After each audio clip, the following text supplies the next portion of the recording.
সর্বশেষ যে লোকটা জান্নাতে যাবে তাকে আল্লাহ তাআলা জাহান্নামের আগুনে পোড়াতে পোড়াতে ছাই বানিয়ে ফেলবে। আল্লাহ বলবেন, জিব্রাইল যাও একটু দেখো, একটা মাত্র সেজদা দিয়েছে আমাকে, এরকম কাউরে পাওয়া যায় কিনা, বাটি চালান দিয়ে দেখো পাওয়া যায় কিনা। খুঁজে খুঁজে কাউরে পাবে না। আল্লাহ বললেন আবার দেখো, খুঁজে খুঁজে একজনকে পাবে, সামান্য ইমানের ছিটে ফোঁটা তার অন্তরে ছিল। আল্লাহ বলবেন যেহেতু ছিটে ফোঁটা আছে, অনেক মাইর খাইছে, ওকে বের করে জাহান্নাম থেকে বের করে একটা নির্ধারিত দূরত্বে রেখে দাও, রেখে দেওয়া হবে। কিন্তু জাহান্নামের আগুনের লেলিহান শিখাতে তার গা ঝলসে যাবে। সে আল্লাহর ডেকে বলবে, মাবুদ তোমার কাছে আমি কিছু চাই না,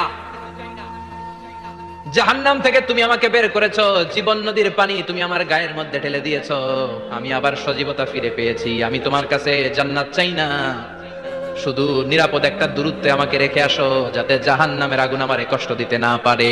আল্লাহ আমি কিন্তু তোমার কাছে জান্নাত চাই না। কি চাই না?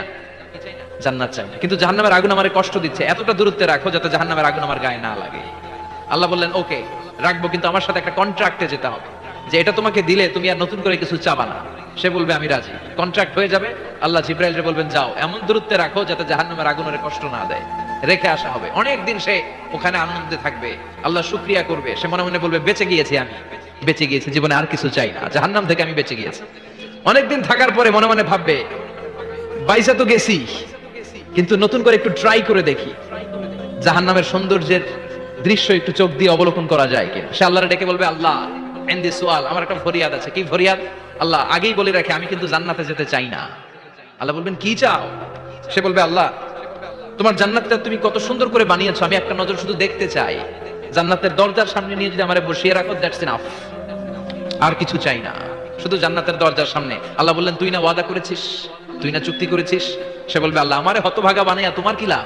সুবহানাল্লাহ পড়েন, আমারে তুমি হতভাগা বানিও না। আল্লাহ বলে ঠিক আছে, আবার সিগনেচার কর যে জান্নাতের দরজার সামনে বসিয়ে দিলে আর কিছু চাবি না। সে সিগনেচার করে বলে আমি চাবো না।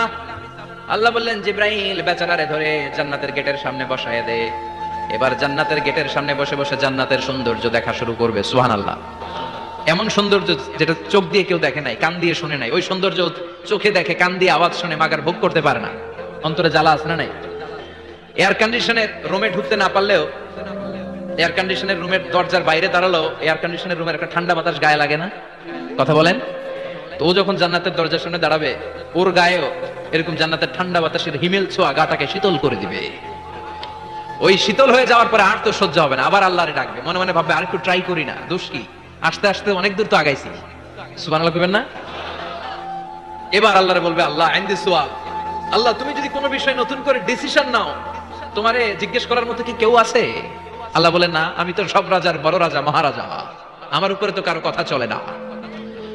ওই হতভাগা লোকটা বলবে আল্লাহ এত সুন্দর জান্নাত তুমি বানালাম, চোখ দিয়ে সৌন্দর্য দেখি, কান দিয়ে আওয়াজগুলো শুনি, হুর আর গেলমান হেঁটে বেড়ায়, এত সুন্দর জান্নাত চোখ দিয়ে দেখি, ঢুকতে পারি না, আমারে কষ্ট দিয়ে তোমার কি লাভ?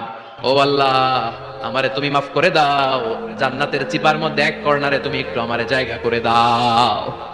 আল্লাহ বলবেন ওয়াই হাক ইবনা আদম, তোর ধ্বংস হোক হে আদম জাত, মা আগদারাকা, তোর চেয়ে বড় গাদ্দার আমি আমার সৃষ্টিকুলে কাউরে দেখি নাই, কারণ তুই আমার সাথে চুক্তি করিস আর চুক্তি ভঙ্গ করিস। আল্লাহর রহমতের দরিয়ায় তখন জোশ খেলে যাবে, ওর আকুতি মিনতি চাহনি আল্লাহর রহমতের দরিয়ার মধ্যে জোশ লাগিয়ে দিবে, আল্লাহর দয়া হয়ে যাবে, মায়া হয়ে যাবে। আল্লাহ বলবেন ঠিক আছে জান্নাতে যা। লোকটা এবার এক দৌড়ে জান্নাতের ভিতরে ঢুকে যাবে। লোকটার দৌড় দেখে আবার লোকটারে আল্লাহ ডেকে বলবে একটু দাঁড়া, একটু দাঁড়া, জান্নাত তো দিছি, তো দৌড় দিলি কেন? সুবহানাল্লাহ কইবেন না? লোকটি বলবে আল্লাহ প্ল্যান তো আমি কম করি নাই, এত চেষ্টার ফলে আমি আসতে পারছি, আবার যদি তুমি বাইর করে দাও, এই জন্য এক দৌড়ে এমন সিপার মধ্যে লুকাবো যাতে তুমি আমার না দেখো। আবার আল্লাহর রহমতের দরিয়ায় জোশ খেলে যাবে, আল্লাহ কাছে ডাকবে, কাছে আয়, ও গোলাম তোর কি মনে চায় আমারে বল, আজকে তুই চাইতে থাক, আমি দিতে দিতে তোর মনের সব আশা পূরণ করে দেব।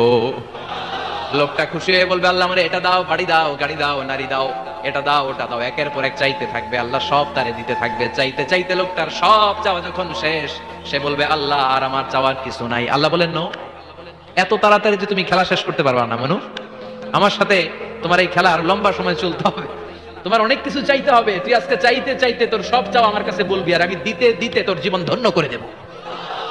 সে আবার চাইতে শুরু করবে, আল্লাহ এটা দাও, ওটা দাও, ওটা দাও। আল্লাহ দিতে দিতে সব দিবে, এরপরে বলবে আল্লাহ মাফও চাই, দোয়াও চাই, আর চাওয়ার কিছু নাই। আল্লাহ বলবেন তাই, ঠিক আছে, তোরে আমি জান্নাতে ঢুকাই দিলাম, তবে মনে রাখিস তোর জান্নাতটা হবে সবচেয়ে ছোট জান্নাত, আর তোর জান্নাতটা হবে এই পৃথিবীর 10 গুণ। চিল্লায় এখন সুবহানাল্লাহ।